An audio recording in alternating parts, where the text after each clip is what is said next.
八海战队全里面争夺两啊。 Кубан мырза, куш келипсиздер. Рахмат. Кытай жергесинен делегацияга кимдер келди, ушулар тууралуу маалымат берип кетсеңиз. Биз Кыргызстан тараптын чакыртуусу менен 4-күнү Бишкекке келгенбиз. Андан бери Ысык көлдөгү Ак майданга келдик. Бизден Кытай Улак Федерациясынын башкы катчысы келди. Анан мен дагы бир атайын ушул жактагы улакты Кытай жака түз эфир аркылуу тараталы деп биз атайын дрон учурган кесиптик кызметкерибизди ала келдик. Жалпы 3 адам. Сиздерге оюн жагып атабы? Оюндун жүрүшү кандай экен жеринде? Оюндун жүрүшү абдан жакты. Биз абдан кызуу маанай менен көрдүк.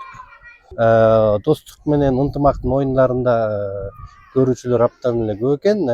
Сиз түз эфир алып берип атасыз. Түз эфирге Кытайдагы көрүүчүлөрүңүз кандай пикирлерин жазышууда? Биздин бул жолку түз эфирибиз бул Жунго Кытай тарыхындагы туңгуч иретки бул жактан оюнун ал жака алып барып, ал жака тике көрсөтүү болду. Ал жакта көрүүчүлөр абдан көп болду.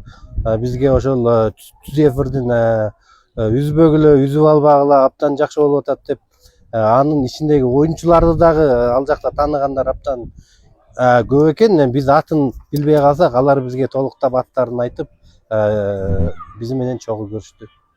Көчмөндөр оюнуна келүү тууралуу дагы пландарыңыздар бар болуш керек, э?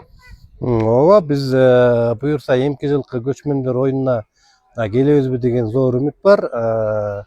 Атайын ушул биздин Улак Федерациясы тарабынан мыктуу команданы алып келебизби деген ниеттер бар. Ошонун алдын ала бул жактагы оюнду түшүнөлү деп атайын камераларды алып келип, оюндарды дагы тартып калганга үлгүрдүк.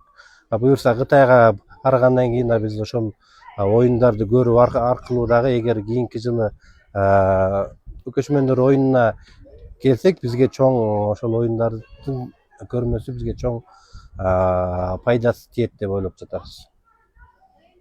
Рахмат, ийгилик каалайбыз. Рахмат, Күтөбүз өзүңүзгө сиздерди дагы. көчмөндөр оюндарына. Рахмат буюрса.